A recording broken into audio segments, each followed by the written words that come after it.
Hola, mi nombre es Santiago Folí, soy ingeniero biomédico y trabajo en Philips Healthcare.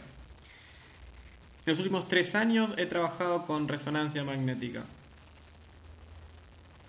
En la siguiente presentación trataré de explicarles los principios básicos de la resonancia. Si tienen alguna duda o sugerencia, pueden contactarme a través del correo electrónico que figura en el presente slide, santiago.folie@philips.com. ¿Cuál es la agenda de la presentación?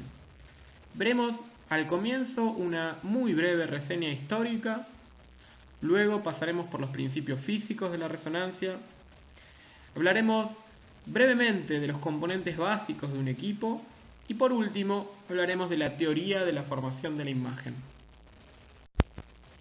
Comencemos con la reseña histórica. Tómense unos minutos para leer cada uno de los hitos de la resonancia a través del tiempo. El primero es allí por 1924, donde Pauli demuestra que los núcleos poseen momento magnético. Es interesante mencionar el año 1973, donde se produce la primera imagen en 2 dimensiones utilizando campo magnético de gradientes y back projection.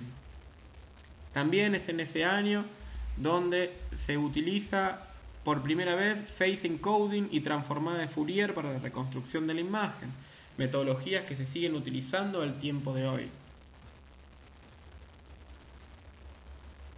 En 1980, la primera imagen es por primera vez mostrada una imagen de un paciente en la Convención de Radiología de la Sociedad de Norteamérica. Bueno, y en tiempos presentes, hoy los equipos son capaces de producir imágenes con alto nivel de detalle.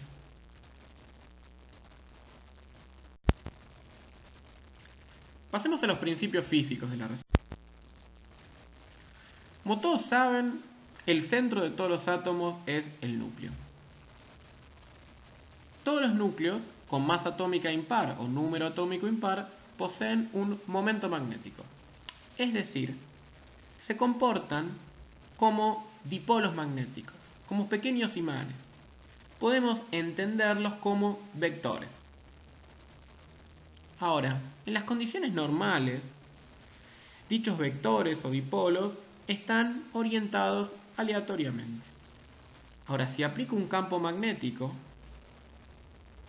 todos los dipolos o vectores se alinearán con el mismo y asumirán orientaciones discretas, es decir, de forma paralela o antiparalela. Pueden verlo en el gráfico de abajo al centro.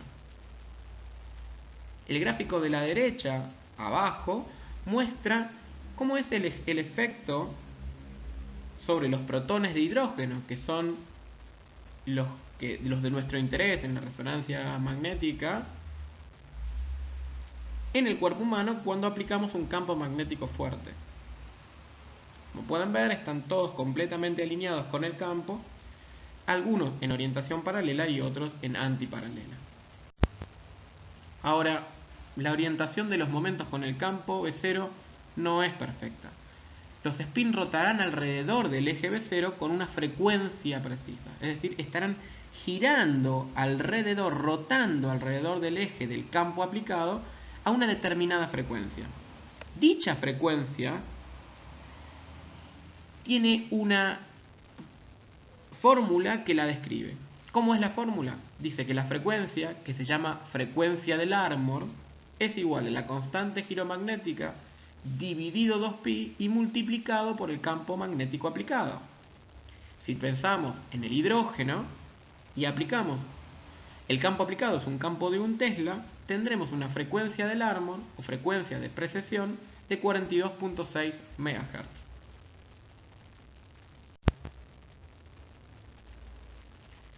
Estos vectores que están girando levemente alrededor del eje Z, podemos pensarlo alrededor del eje B0, alrededor del campo donde está aplicado alrededor del eje donde está aplicado el campo, podemos pensar los que se encuentran en coordenadas X, Y y Z, donde la coordenada Z coincide con el campo aplicado, ¿no? Entonces tenemos nuestro vector alineado con el eje Z. Al estar alineado con el eje Z, no tenemos ninguna componente sobre el plano XY. Quizás sea más fácil para que me sigan si miran el gráfico A. Inicialmente, nuestro vector está completamente alineado al eje Z, con lo cual no tengo componentes sobre el plano XY.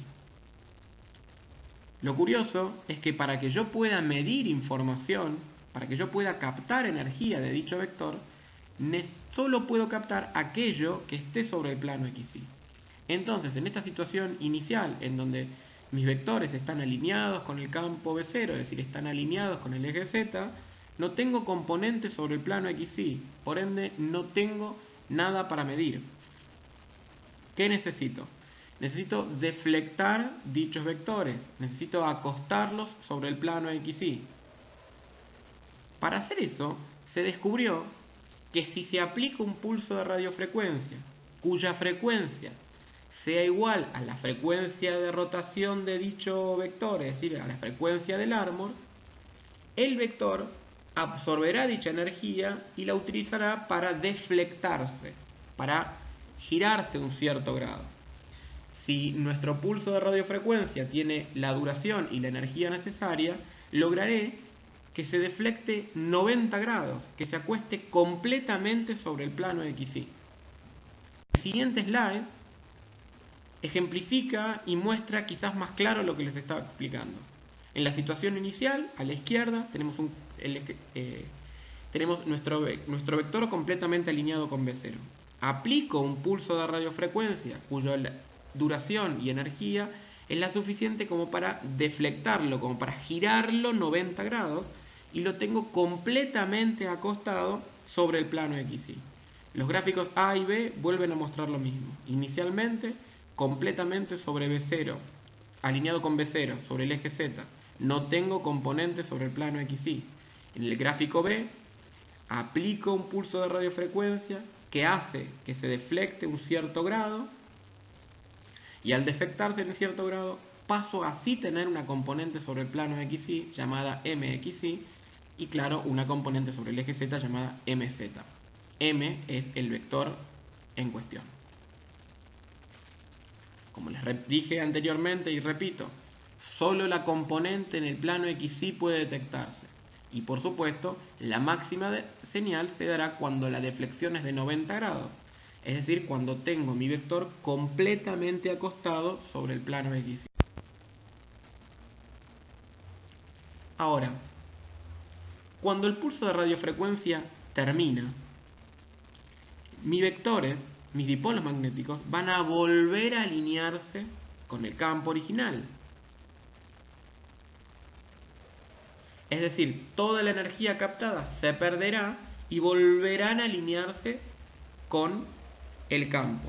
Dicho proceso se llama proceso de relajación. Y hay dos mediciones básicas de la relajación. La relajación T1 o longitudinal y la relajación T2 o transversal.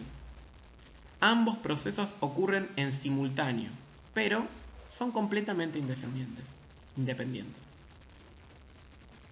Comencemos estudiando la relajación T1 longitudinal, aquella que sucede sobre el eje Z, aquella que sucede sobre el eje del campo que estoy aplicando. Inicialmente mis protones están completamente alineados con el campo. Pueden verlo en el gráfico de abajo a la izquierda. Vemos la situación inicial. Mi protón está alineado, está derecho, está exactamente sobre el eje Z. Aplico el pulso de radiofrecuencia cuya longitud y energía hacen que se deflecte 90 grados, que se acueste completamente sobre el plano XY. Después de aplicado el pulso, la energía se comenzará a perder y mi protón comienza a volver a la posición original. Vuelve a estar derecho, vuelve a estar sobre el eje Z. Si nuestra relajación T1 es la relajación longitudinal, es decir, aquella que medimos sobre el eje Z, En la situación 0, es decir, cuando apenas termina el pulso de radiofrecuencia, sobre el eje Z no mido nada porque está completamente acostado sobre el XY. Y a medida que pasa el tiempo, va a ir enderezándose el protón, por ende mi componente del eje Z va creciendo hasta lograr el 100%. Se llama T1 al tiempo necesario para alcanzar el 63% del valor original.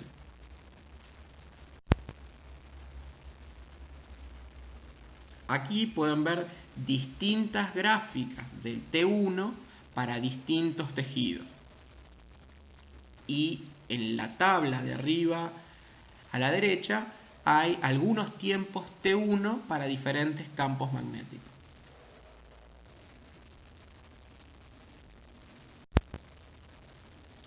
Hablemos ahora de la relajación T2, la relajación transversal, es decir, aquella relajación que sucede sobre el plano XY.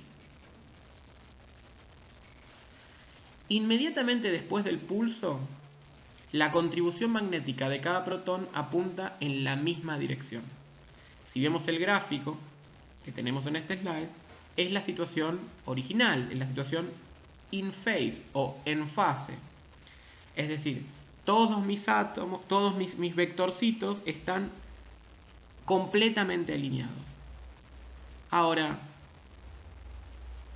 por distintas razones, como son efectos químicos, inhomogeneidades del campo, susceptibilidad magnética, interacciones spin-spin, la frecuencia de cada uno de mis vectores no va a ser exactamente igual. Y eso va a hacer que, pasado el tiempo, no solo mi componente sobre el plano XY disminuye porque mi vector comienza a enderezarse, sino que se produce un desfasaje entre estos vectores. Y al generarse un desfasaje, genera que los vectores se anulen entre sí. ¿Está claro? Entonces, no solo mi tiempo T2, mi relajación T2 sobre el plano transversal depende de dos cosas: del desfasaje y de la velocidad propiamente de cómo se endereza y de cómo se vuelve a inclinar sobre el eje Z y desaparece mi componente sobre el plano XY. ¿Está bien? Es decir, aquí lo podemos ver en el gráfico. Si no tuviésemos inhomogeneidades del campo, es decir, si el campo fuese 100% homogéneo, cosa que en la realidad no sucede, nosotros tendríamos un tiempo T2 como que muestra la línea punteada azul de arriba. Ahora, como sí tenemos inhomogeneidades del campo, y como expliqué al principio, la frecuencia está dada por la constante giromagnética dividido 2pi multiplicada por el campo magnético. Si el campo no es homogéneo en cada uno de los puntos, cada uno de mis protones de hidrógeno girarán a pequeñas diferencias de velocidad. Eso generará que se vayan desfasando, y a medida que se desfasan completamente se empiezan a cancelar.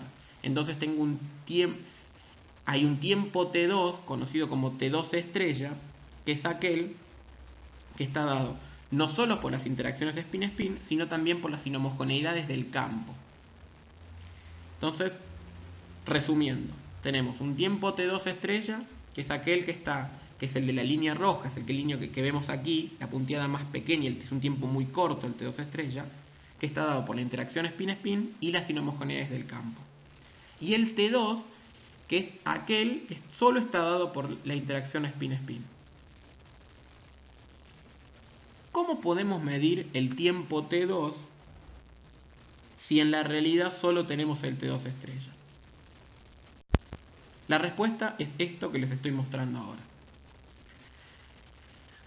Para entender el pulso de 180 grados, permítanme darles un ejemplo completamente diferente a lo que estamos viendo. Pensemos que 3 personas comienzan a correr desde la misma posición, cada uno a una velocidad constante, pero todos a velocidades diferentes. A corre a una velocidad rápida B a una velocidad intermedia y C a una velocidad lenta.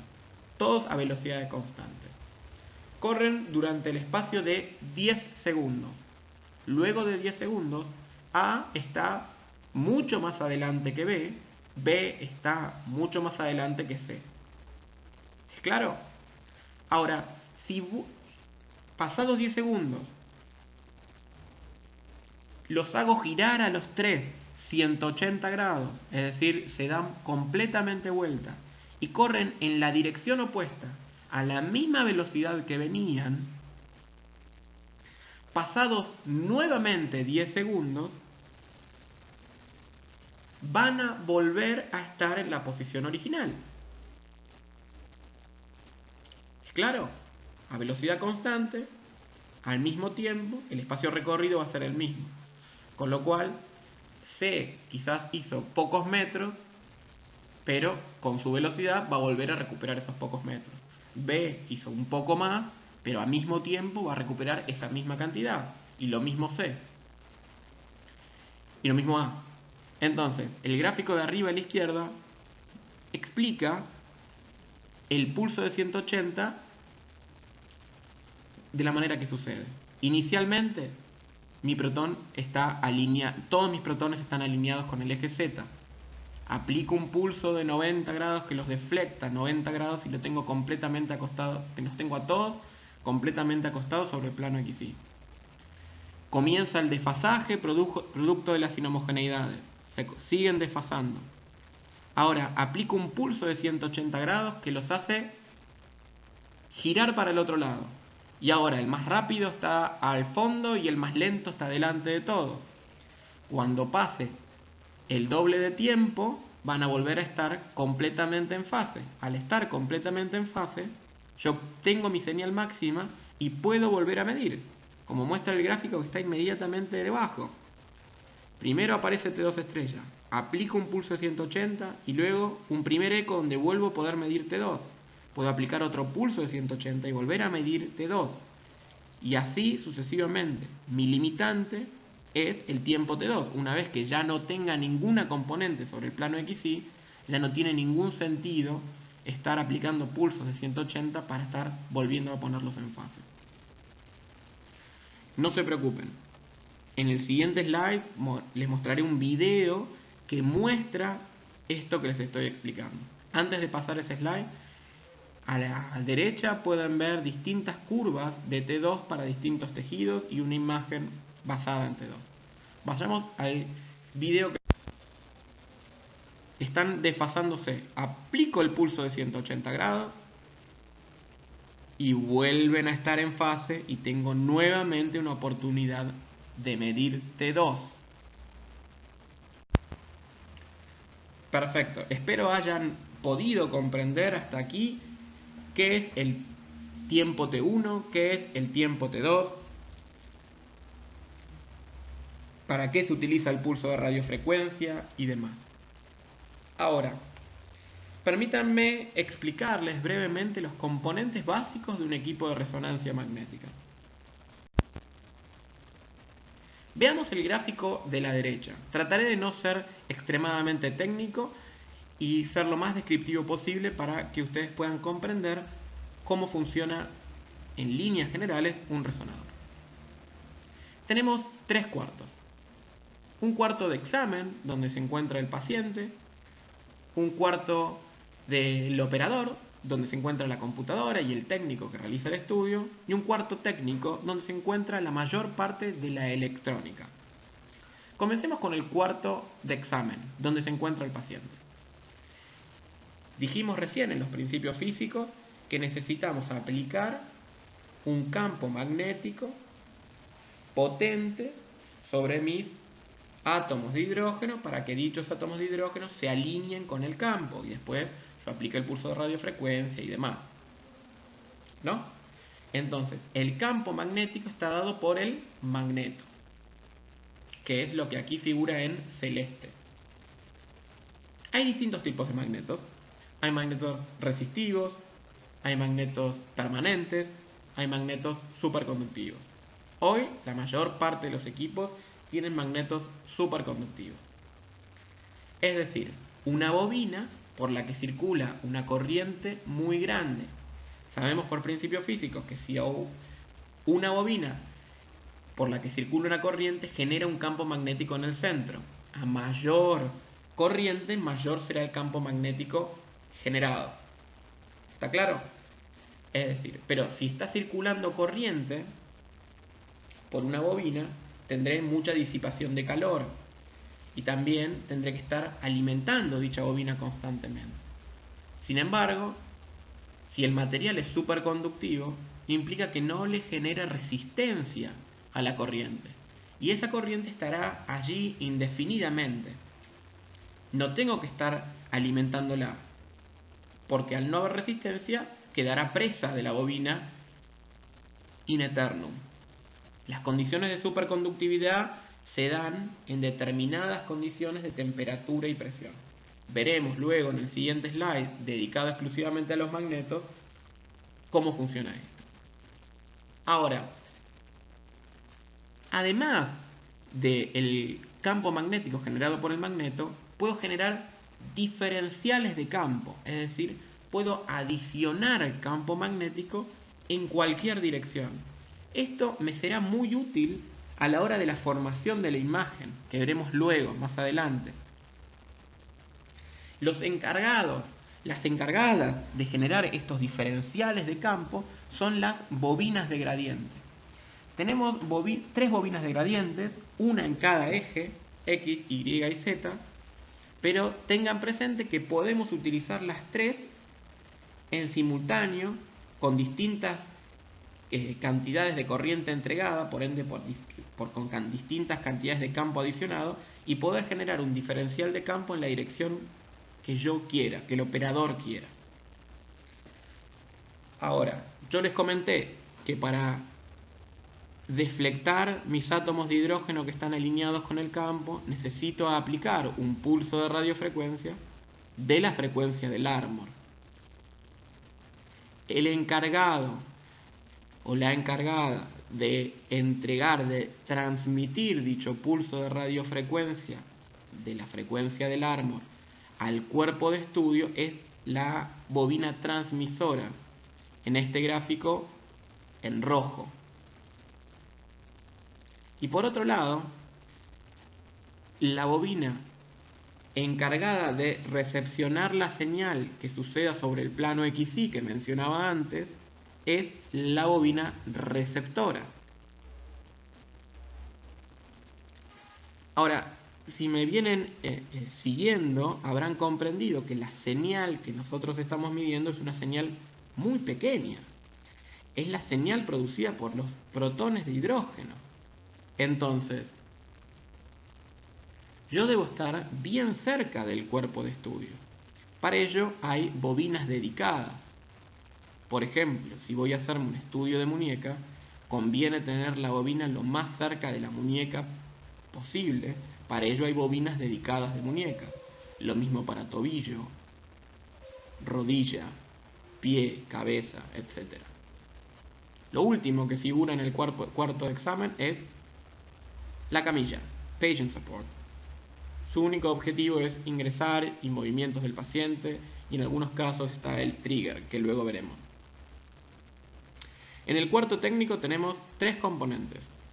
El amplificador de RF es aquel componente electrónico que se utiliza para amplificar la señal de RF, cuya frecuencia es la frecuencia del Larmor. Perdonen que sea insistente, pero es muy importante ese concepto. Luego tenemos los amplificadores de gradiente, que son amplificadores de corriente, básicamente, que alimentan cada una de las bobinas de gradiente para poder generar los diferenciales de campo ya mencionados. Y por último, el Data Acquisition System, que es el sistema de adquisición de datos, que trabaja muy emparentado con la bobina receptora. La señal captada por la bobina receptora es luego procesada en el Data Acquisition System, donde se genera una imagen, donde se generan las imágenes, y se envían al host computer, que es la computadora del operador, donde el operador va a planear el estudio, va a determinar cuál es la secuencia que va a utilizar, va a seleccionar la bobina con la que va a recibir la imagen, va a luego postprocesar las imágenes, generar las fotos, etc. Hablemos ahora del magneto, como les mencioné, y hablemos en particular de los magnetos superconductivos. A la izquierda pueden ver dos gráficos. El de abajo es un magneto superconductivo F2000 Philips sin las tapas. Así es un equipo Philips sin las tapas. Arriba pueden ver cómo es un dibujo donde se ve la bobina superconductiva y cómo está sumergida en helio líquido para poder estar en las condiciones de temperatura necesarias para ser superconductiva. Me imagino que ustedes lo sabrán, pero vale recordar que el helio líquido está a 270 grados bajo cero, cuando la temperatura ambiente suele ser de 25 grados. El diferencial de temperatura entre nuestro helio líquido, el helio líquido y nuestra temperatura ambiente es enorme. Eso hará que el helio líquido tienda a estar evaporándose. El helio líquido es un elemento costoso, con lo cual es interesante tratar de lograr que la evaporación sea la mínima. Para ello, el magneto tiene distintas capas intermedias que hacen que la evaporación sea la mínima. Dichas capas intermedias se mantienen con helio gas. Y ahora, ¿cómo enfriamos el helio gas? El gráfico de la derecha arriba muestra para un magneto 10K que las capas intermedias se mantienen con helio gas más frío a partir de la utilización de un compresor y una cabeza fría o cold head. El compresor, a través de los principios físicos de compresión y descompresión, enfría helio gas que viaja hacia el magneto, y la cold head, que es solamente un pistón, deja pasar y cierra, deja pasar y cierra. De esa manera deja entrar el helio gas frío y libera el helio gas caliente. Ese es el ruido que normalmente escuchan dentro de un resonador cuando no está generando secuencias. Ese chun chun, chun chun, chun chun, es la cold head que está dejando pasar helio gas frío proveniente del compresor. Ahora, si el compresor funciona de forma extraordinaria, funciona muy bien, puede lograr que esta capa intermedia sea tan fría que el helio líquido que se evapora, al chocar contra esta pared tan fría, vuelva a condensarse y volvamos a tener helio líquido. En ese caso, no estaríamos teniendo evaporación porque estamos recuperando todo el helio líquido que se evapora. Esos son los magnetos 4K, esos son los magnetos que se consideran zero boil-off. No voy a entrar en extremado detalle en la transmisión y recepción del señal de radiofrecuencia, pero hagamos un breve repaso.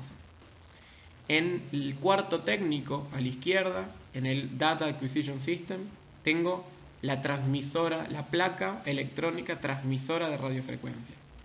Allí, con una instrucción del host computer, genero el pulso de radiofrecuencia necesario. Dicho pulso de radiofrecuencia se amplifica en el amplificador de radiofrecuencia, como ya mencioné. Entra al cuarto de examen y pasa por la front-end electronics, que es electrónica que está dentro del cuarto de examen en los equipos Philips sobre el magneto. Allí, una compuerta, como ven arriba, determinará el momento exacto en el que el pulso de radiofrecuencia debe ser ejecutado, y luego dicha compuerta se abrirá para finalizar el pulso de radiofrecuencia. La bobina transmisora será la encargada de emitir dicho pulso de radiofrecuencia al objeto que estamos estudiando. Como pueden ver abajo, hay señales fisiológicas del cuerpo que estamos estudiando, de nuestro paciente, que pueden permitir que el pulso de radiofrecuencia se genere sincronizadamente con alguna de estas señales fisiológicas. Luego tenemos la recepción de la señal, es decir, la recepción de la señal que emitirá nuestro cuerpo de estudio. Dicha recepción se realiza por la bobina receptora, como ya le mencioné recién. Inicialmente, en el front-end, tendremos una pequeña amplificación. luego viajará al cuarto técnico, y en el cuarto técnico es donde dicha señal recibida se transformará en imágenes a través del reconstructor, y una vez transformada en imagen viajará a la host computer. En algunos equipos más modernos, la digitalización de la imagen no se da en el cuarto técnico, sino que se da directamente en el cuarto de examen. En algunos casos en la propia bobina, y en otros casos en el front-end electronics, es decir, en la electrónica que está encima del magneto. Por último, para finalizar con los componentes básicos del equipo, hablemos de los gradientes. Como les mencioné, tenemos 3 bobinas de gradientes, una en cada eje, X, Y y Z, lo que no significa que podemos aplicar, lo que no significa que claramente podemos aplicar diferenciales de campo en cualquier dirección. Los gradientes están controlados por una placa que se encuentra en el Data Acquisition System, esto es específicamente para equipos Philips. Y luego tenemos amplificadores de gradientes, que son los generadores de corriente para cada uno de los ejes, y luego tenemos la bobina propiamente dicha. Bien, ya hemos entendido los principios físicos de la resonancia. Hemos descrito los componentes básicos de un equipo. Pasemos ahora a la formación de la imagen.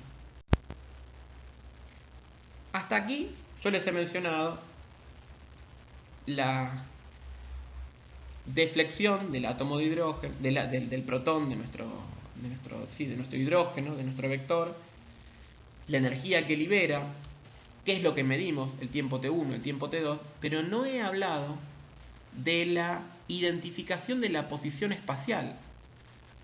Si yo generase una imagen con lo que he explicado hasta ahora, solo vería un punto, es decir, sabría que recepciono energía, pero no sé de dónde, entonces tengo un punto en el medio de la imagen. Yo lo que necesito es determinar la energía proveniente de cada uno de los puntos, de cada posición espacial, de manera de yo poder generar una imagen. Para ello intervienen 2 procesos.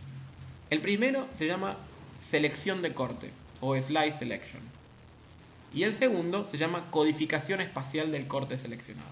Es decir, primero genero un corte, y luego, una vez que tengo ese corte, selecciono y encuentro los puntos X e Y. Antes de avanzar, permítanme hacer un muy pequeño repaso sobre frecuencia y fase. 4 puntos pequeños, repasémoslos. Aunque la frecuencia sea la misma, puede haber diferencias de fase. Pensémoslo en relojes. La Argentina y Francia. La frecuencia de los relojes es exactamente la misma, pero tenemos diferencias de fase. Es decir, cuando en la Argentina son las 3 de la tarde, en Francia son las 7 de la tarde. Hay una diferencia de fase, pero la frecuencia es la misma. Ahora, mientras la frecuencia se mantenga, mientras los minutos duren 60 segundos, en Francia como en Argentina, la diferencia de fase, la diferencia de horas, será la misma. Ahora, supongamos que alguno de los 2 países decide modificar la frecuencia de los relojes. En ese caso, la diferencia de fase sí se modificará con el tiempo. La diferencia de horas se acortará o alargará a medida que pasa el tiempo. Y por último, si se produce un cambio en la frecuencia positivo y luego inmediatamente después aplico un cambio negativo exactamente igual, la resultante es que no tengo cambios en la fase. Son 4 conceptos muy básicos que estoy seguro que comprendieron. Bueno, comencemos con Slice Selection. Como les dije, necesito determinar las coordenadas de cada uno de mis señales. Primero voy a realizar un corte, ¿no? Entonces yo les dije que teníamos gradientes, que los gradientes me permitían superponer un campo sobre el campo magnético B0. Es decir, es posible superponer un campo magnético pequeño que generará cambios lineales en el campo principal. Por ejemplo, si es aplicado de pies a cabeza, cada plano transversal tendrá una frecuencia de Larmor diferente. Recordemos, y perdonen que sea insistente, la frecuencia del Larmor está dada por la constante giromagnética dividido pi multiplicado por el campo aplicado. A diferente campo, diferente frecuencia del Larmor. Entonces, si como dije recién es aplicado de pies a cabeza, la frecuencia del Larmor de mis átomos de hidrógeno en los pies será diferente que la de la rodilla, que la de la cadera y que la del cerebro. Ahora, si solo queremos excitar protones de un corte específico, para localizar este corte se utilizan los gradientes. Los gradientes variarán el campo magnético en una cierta distancia. Entonces, como les dije recién, yo aplico un campo de pies a cabeza, un diferencial de pies a cabeza. Tengo una diferente frecuencia del Larmor en los pies que en las rodillas, que en la cadera, que en el cerebro. Ahora, con el pulso de radiofrecuencia que yo entregue, voy a seleccionar qué corte transversal quiero que se excite. ¿Está bien? Yo tengo diferente campo, diferente frecuencia del Larmor, y con ello yo puedo determinar cuál es el corte que yo quiero que se excite, dónde yo quiero que mis átomos de hidrógeno se deflecten, dónde yo quiero recepcionar señal. Yo esto lo puedo hacer en cualquier dirección, no necesariamente sobre el eje Z como mencionaba, puede realizarse en cualquier dirección y yo de esa manera puedo generar un corte en esa dirección. Este gráfico de aquí vuelve a mostrar lo que recién les explicaba. El gráfico de arriba a la derecha es muy claro. Tengo diferencia de campo magnético, por ende, cuando yo aplique el pulso de radiofrecuencia de la frecuencia del Larmor de que yo quiero, genero un corte. Solo excito los átomos de ese corte, porque los demás no están en la frecuencia del Larmor, por ende no absorberán la energía de mi pulso de radiofrecuencia, porque mi pulso de radiofrecuencia tiene la frecuencia del Larmor. ¿Está bien? Estoy muy seguro que lo están comprendiendo. Ahora, si yo aplico un diferencial de campo, como el que estoy mencionando, voy a generar una diferencia de fase, una diferencia de frecuencia, voy a generar una diferencia de fase en cada uno de mis átomos, y yo no quiero tener esas diferencias de fase. Entonces, inmediatamente después de aplicar el pulso de Slide Selection, aplico un gradiente inverso para revertir esa diferencia de fase. ¿Está claro? De esta manera hemos explicado, y espero hayan entendido, la selección del corte. Ahora, yo quiero localizar la señal dentro del corte. Si yo aplico un segundo gradiente ortogonal al Slide Selection, la frecuencia de la señal recibida va a estar relacionada a la posición en dicho eje. Véanlo en la figura que está en el medio, la que se llama figura 29. Si yo aplico un gradiente ortogonal, voy a tener diferentes frecuencias, y esas diferencias de frecuencia me van a permitir determinar la posición. Yo sé el gradiente que estoy entregando, por ende yo voy a saber los diferenciales de frecuencia. Esto es lo que se conoce como frequency encoding o readout gradient. Por otro lado, también puedo hacer lo otro que puedo aplicar es phase encoding, es decir, tengo a todos en fase, como la situación A, aplico un diferencial de gradiente, por ende van a tener diferentes frecuencias, se empiezan a desfasar, quito ese diferencial de frecuencia y los tengo a todos desfasados. Entonces, en una dirección aplico phase encoding y en la otra frequency encoding. Y de esa manera voy a tener una matriz de posiciones en donde tengo diferentes frecuencias y diferentes fases en cada una de dichas posiciones. De esta manera, como muestra el gráfico de la izquierda, de la derecha arriba, tengo diferentes puntos con diferentes frecuencias y diferentes fases, y a través de la transformación, este gráfico que les estoy mostrando ahora vuelve a repetir lo mismo que les estaba mencionando recién: phase encoding, frequency encoding, y a través de la transformada de Fourier yo puedo determinar por la frecuencia y la fase la posición de dicha. Entonces, a medida que cada eco es recolectado, se coloca en un archivo llamado raw data, que representa el dominio matemático del espacio K. Después de cada eco, el tiempo T es repetido y el gradiente de fase se incrementa, así hasta completar todo el espacio K, así hasta completar toda la imagen. Como pueden ver abajo, a la derecha, arriba está la imagen del espacio K, y luego de aplicada la transformada de Fourier, pueden ver cómo es la imagen final.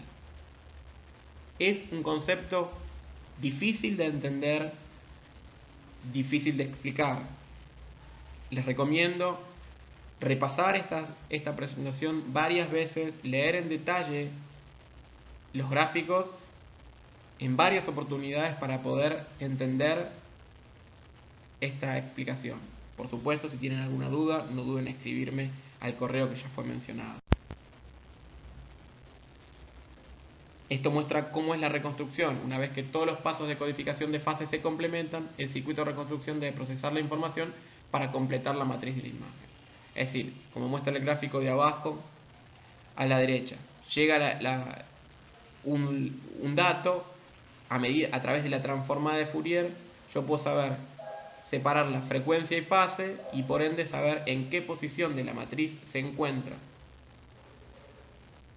¿Está claro? Espero. Bien, pasemos ahora a las secuencias de pulso. Para que una imagen tenga utilidad diagnóstica, por supuesto, debe haber contraste. La intensidad de las señales de resonancia magnética es función de varios parámetros que incluyen densidad protónica, tiempos de relajación T1, T2, movimiento, etc. La contribución de cada parámetro es controlada ajustando los pulsos de radiofrecuencia, los gradientes aplicados y los tiempos de adquisición. Una secuencia de pulso está separada en dos partes: la preparación y la producción. ¿Está bien? Comencemos con phase fill echo o gradiente de eco. Se aplica un gradiente en la dirección del readout gradient inmediatamente después del pulso de excitación. Luego este pulso es invertido, causando que vuelvan a estar en fase los spins. Es decir, aquello que expliqué hace un tiempo, hace unos minutos, de volver a poner en fase los átomos de hidrógeno para poder medir el T2 a través de un pulso de 180 grados de radiofrecuencia, lo hago a través de los gradientes, como muestra el gráfico de la izquierda. Aplico un gradiente y luego un gradiente exactamente opuesto. De esa manera vuelvo a invertir la fase, invierto la fase y puedo volver a medir el T2 estrella. Claramente, agregar un gradiente fuerza inhomogeneidades de campo, por ende hace que MXY, o sea nuestra componente sobre el plano XY, se reduzca más rápido. Phase fill echo es compatible con el uso de flip angles menores, es decir, no necesito deflectar 90 grados, puedo hacerlo en 15 o 45 grados. Esto hace que mis tiempos de eco sean menores y por ende mis tiempos de repetición también.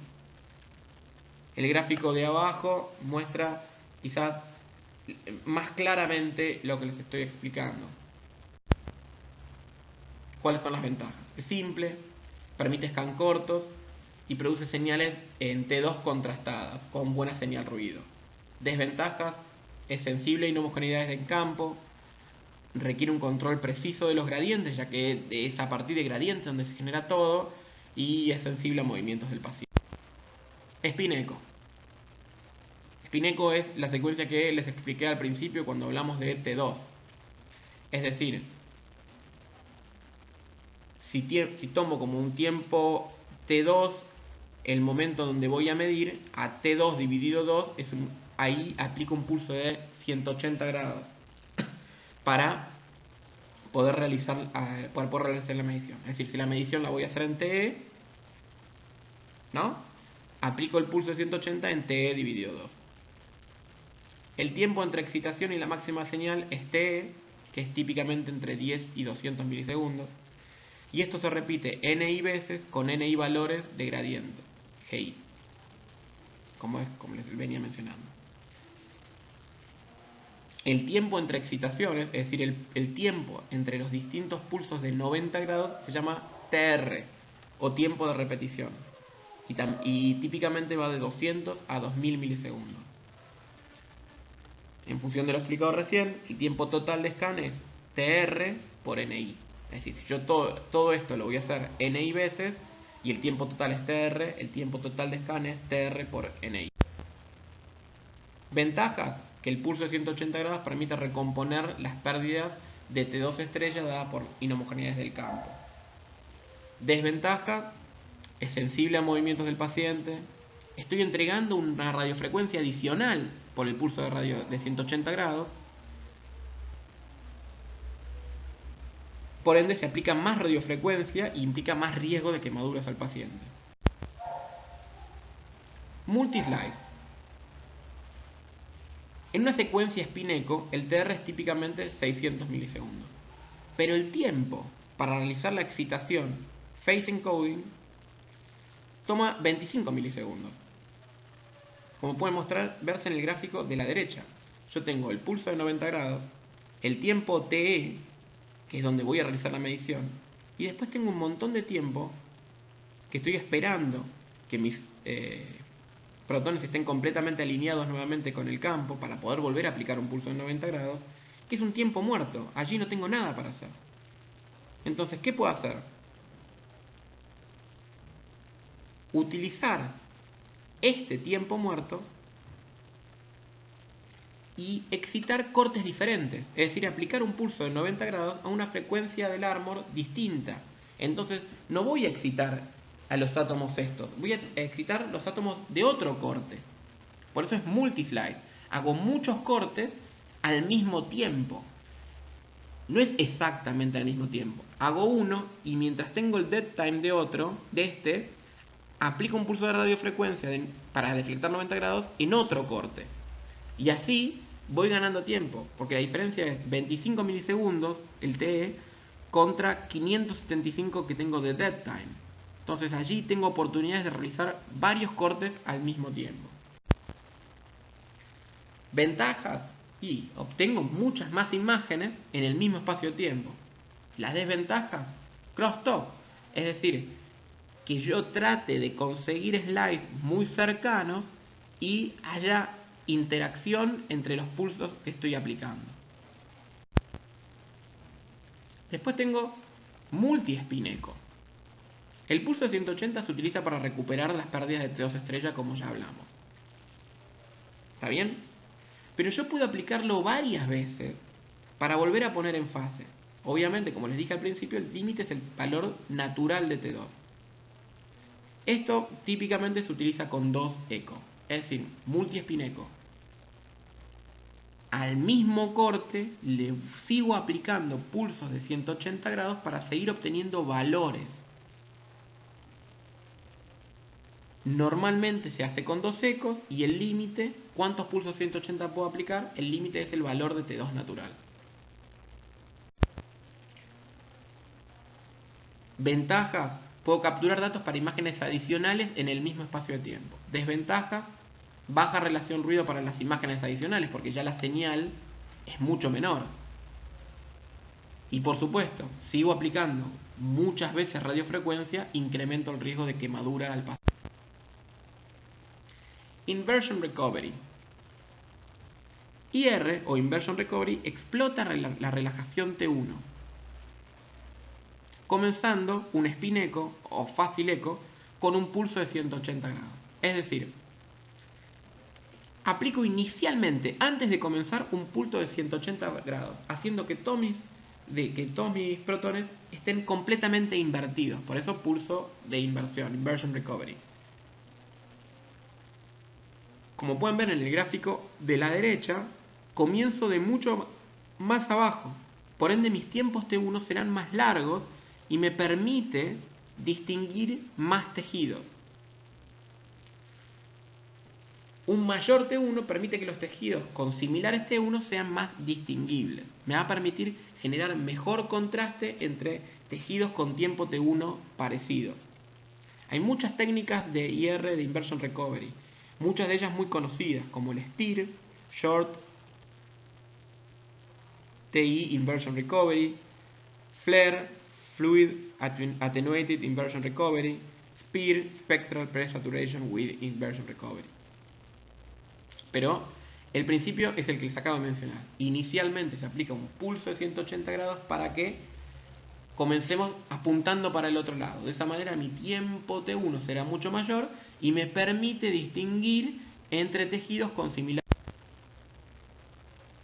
Fast Spin Echo. Es parecido al Multi-Spin Echo.